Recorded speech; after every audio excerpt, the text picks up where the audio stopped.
This channel does not promote any violent, harmful, or illegal activities. All content provided by this channel is meant for an educational purpose only. আজকাল প্রচারে প্রার্থীরা যা পারছেন করছেন, আপনার কাজে হাত লাগাচ্ছে, কিন্তু এখন যে ছবিটা দেখো সেটা ভয়ানক।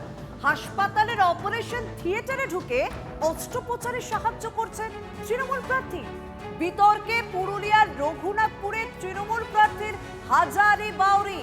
আমার সঙ্গে রয়েছেন সহকর্মী তপন। তপন, সবার প্রথমে জানতে চাইবো, তিনি এই অস্ত্রোপচারের রুমে ঢোকার অনুমতি কোথা থেকে পেলেন? তিনি কি চিকিৎসক? এই কাজে তিনি সাহায্য করতে চলে গেলেন? দেখো, একদমই একই প্রশ্ন সবারই, বিশেষ করে বিজেপি যা বিরোধী দল তারা একই প্রশ্ন করছে এবং সাধারণ মানুষ একই প্রশ্ন করছেন যে একজন রাজনৈতিক নেতা সে কি করে ভাবে অপারেশন থিয়েটারে ঢুকে যায় এবং সেখানে গ্লাভস পরে অপারেশনের হাত লাগায়, এইটা নিয়েই বড় প্রশ্ন। এবং সেই ছবি তিনি আবার তার সমাজ মাধ্যমে পোস্ট করেন এবং সেই নিয়ে হইচই শুরু হয়ে গেছে। জানা যায় যে গত 9 তারিখ রাত্রে একজন অসুস্থ হয়ে হাসপাতালে নিয়ে আসেন এই বিজেপি এই তৃণমূলের প্রার্থী। সেখানেই আহত অবস্থায় একজনকে নিয়ে আসা হয় এবং সেখানেই দেখা যায় যে অন্যান্য যারা কয়েকজন যারা হাসপাতালে কর্মী বা চিকিৎসক রয়েছেন তাদের সঙ্গে তিনি এই গ্লাভস পরে দেখা যাচ্ছে যে তিনি অপারেশনের কাজে বা চিকিৎসা করতে দেখা গেছে। ফলত এই ছবি দেখার পরে বিতর্ক সৃষ্টি হয়েছে। তুমি আমাদের সঙ্গে থাকো। ডাক্তারদের সঙ্গে সার্জিক্যাল গ্লাভস পরে অস্ত্রোপচারে হাত লাগিয়েছেন তৃণমূল প্রার্থী। চিকিৎসক তিনি অস্ত্রোপচার করেন, তার সঙ্গে যারা থাকেন তাদের প্রত্যেকেরই ন্যূনতম একটা প্রশিক্ষণ থাকে। কিন্তু তৃণমূল প্রার্থী তিনি কার অনুমতিতে এই অপারেশন থিয়েটারে ঢুকলেন? শটান অপারেশন থিয়েটারে ঢুকে পেশায় শিক্ষক তৃণমূল প্রার্থী তিনি অস্ত্রোপচার করলেন। মানে সাংঘাতিক। মানে এই ছবিগুলো স্বাভাবিকভাবে প্রশ্ন তোলে। দুর্ঘটনায় জখম ব্যক্তির শুশ্রূষার জন্যই গিয়েছিলেন হাসপাতালে, পাল্টা দাবি করছেন তৃণমূল প্রার্থী। আর এই যে ছবি আমরা দেখাচ্ছি সেই ছবিকে তিনি অস্বীকার করতে পারেন? হ্যাঁ, বিভিন্ন জায়গায় ভোটের প্রার্থীদের নানান রকম কাজে হাত লাগাতে যাচ্ছে। কেউ দাড়ি কেটে দিচ্ছেন, কেউ সিমেন্ট বালি দিয়ে গাঁথনি করছেন, কেউ বাড়ির রান্না করে দিচ্ছেন, কিন্তু অপারেশন থিয়েটারে ঢুকে এভাবে চিকিৎসকের সঙ্গে হাত লাগাচ্ছেন অপারেশনের কাজে। স্বাভাবিকভাবে প্রশ্ন উঠছে। চিকিৎসক উৎপল বন্দ্যোপাধ্যায় এই মুহূর্তে আমাদের সঙ্গে রয়েছেন। এই ছবিগুলো ভাবাচ্ছে, আপনি চিকিৎসক, পেশায় চিকিৎসক, কি প্রতিক্রিয়া দেবেন? না, আমি তো এটা কল্পনাও করতে পারি না যে কোনো দুর্ঘটনা ঘটেছে সেখানে সাধারণ মানুষ, তিনি রাজনৈতিক দলের হতে পারেন, না হতে পারেন, তিনি নিশ্চয়ই সাহায্য করার জন্য ওখানে এসে পৌঁছতে পারেন।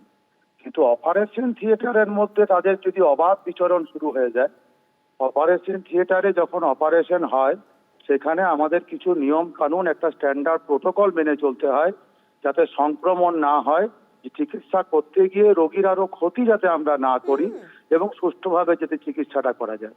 তো এইটা খুবই, আমি বলতে পারেন যে একটা সামগ্রিক যে অবস্থার ভিতরে আমরা যাচ্ছি, যে জিনিস আমরা কোনোদিন কল্পনা করিনি সেই ধরনের ঘটনা আমাদের এখন চোখে দেখতে হচ্ছে। এটা খুব হতাশার বলতে পারেন আমাদের কাছে। একদম উৎপলবাবু, আপনি আমাদের সঙ্গে থাকুন, কারণ স্বাভাবিকভাবে যিনি এই পেশায় শিক্ষক হয়েও চিকিৎসকের হাতে হাত লাগিয়ে এইভাবে অস্ত্রোপচারে কাজ করছেন সেই প্রার্থীর বক্তব্য অবশ্যই আমি শোনাবো। তবে বিজেপি প্রার্থী এই মুহূর্তে কি দাবি করছেন একবার শোনাই।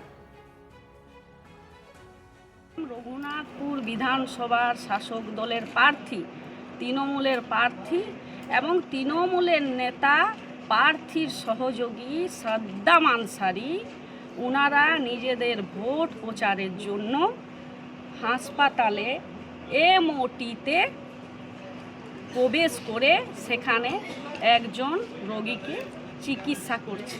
পারমিশনে প্রবেশ করলেন ওনারা তো ডাক্তার নয়, তাহলে রাতারাতি কি ওনারা ডাক্তার হয়ে গেলেন? আজকে চিকিৎসা করছে এমওটিতে ঢুকে, গ্লাভস পরে, আজকে মানুষের জীবন নিয়ে ছিনিবিনি খেলছে। আর যিনি চিকিৎসকদের সঙ্গে গ্লাভস পরে এই অস্ত্রোপচারে হাত লাগালেন, যার বিরুদ্ধে এই অভিযোগ, তৃণমূল প্রার্থী হাজারি বাউরি, তিনি কি সাফাই দিচ্ছেন শুনুন।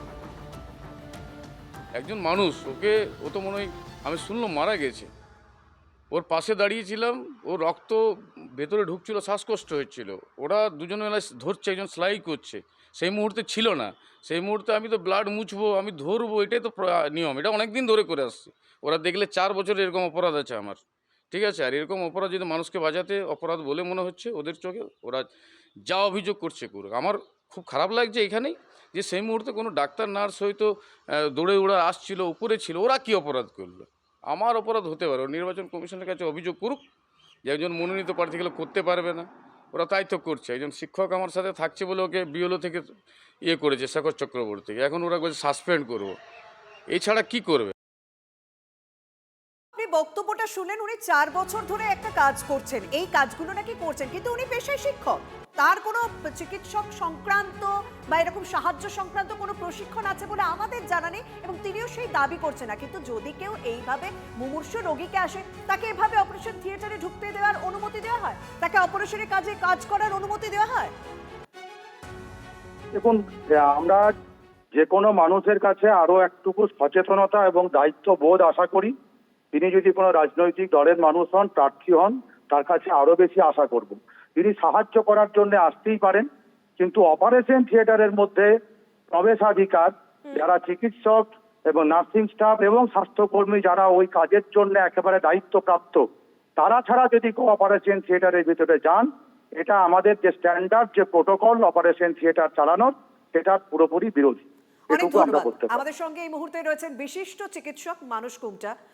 ডক্টর গুমটা, আজকাল অনেক কিছুই দেখা যাচ্ছে, প্রার্থীরা অনেক কিছুই করছে, সেটা যে কোনো রাজনৈতিক দলে, কিন্তু এই প্রার্থী তিনি অপারেশন থিয়েটারে ঢুকে চিকিৎসকদের সঙ্গে অপারেশনে সাহায্য করছেন। এভাবে করা যায় কি? বাইরের কেউ ঢুকতে পারে? দেখুন, 1 নম্বর যদি বলেন আপনার প্রশ্নের উত্তরে একদম একদম সিঙ্গেল ওয়ার্ডের উত্তর হয়, সেটা হচ্ছে না। এমনকি তিনি যদি চিকিৎসকও হন, আমি তো আপনি ক্যান্ডিডেট, বিদ্বান মানুষ, শিক্ষক মানুষ, যাই হোক না কেন, ইভেন আপনি যদি একজন চিকিৎসকও হন, তাহলে অন্য কোনো হাসপাতালে আপনাকে ঢুকতে গেলেও সেখানকার যা প্রোটোকল আছে, প্রত্যেকটা হাসপাতাল, প্রত্যেকটা মেডিকেল কলেজ, প্রত্যেকটা সুপার স্পেশালিটি হসপিটাল, সব জায়গাতে কিন্তু তার একটা নির্দিষ্ট প্রোটোকল থাকে। তার ওটির প্রোটোকল থাকবে, ক্রিটিক্যাল কেয়ারের প্রোটোকল থাকবে, এবং সেখানে সেই প্রোটোকল মেনে চিকিৎসক স্বাস্থ্যকর্মীরা ছাড়া কারোর সেখানে প্রবেশ করার কথা নয়। ফলে আপনার প্রশ্নের উত্তরে এটা আমরা বললাম যে না। একজন মানে যদি বলেন ক্যান্ডিডেট প্রার্থী, তিনি কি তাহলে ইনজিওর পার্সন বা কোনো রোগীর চিকিৎসার সহায়তা তিনি করতে পারেন না? 100 বার পারেন। তিনি যেতেই পারেন হাসপাতালে, তিনি যেতেই পারেন রোগীর পাশে দাঁড়ানোর জন্য। তার মানে এটা নয় যে ওটির মতো একটা জায়গায় সেখানে তিনি ঢুকে পড়বেন এবং গ্লাভস পরে যাই করুন না কেন সহায়তা করবেন, এটা কোনোভাবেই কাঙ্ক্ষিত নয়। ওটি হচ্ছে, সত্যি কথা বলতে, যে সবচেয়ে স্টেরাইল যে জায়গা, সেটা হচ্ছে ওটি। সেখানে একটুখানি ওই স্টেরিলিটির যে প্রোটোকল থাকে, সেই প্রোটোকল ব্রেকআপ করা মানে যে রুগীটা অপারেশন সেখানে হচ্ছে তারই জীবন সংশয় হয়ে যাওয়ার মতো সমস্যা হতে পারে। তার ইনফেকশন যদি অপারেশনের জায়গায় বা ক্ষতের জায়গায় যদি ইনফেকশন হয়ে যায়, তার জন্যই এই স্টেরিলিটি প্রোটোকল। সেইটা কেউ ব্রেক করবে, তাহলে তো সত্যি কথা বলতে তার তো দায় তাকেই নিতে হবে।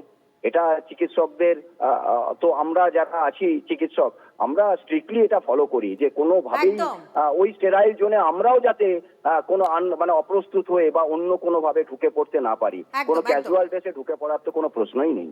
একদম, অনেক ধন্যবাদ।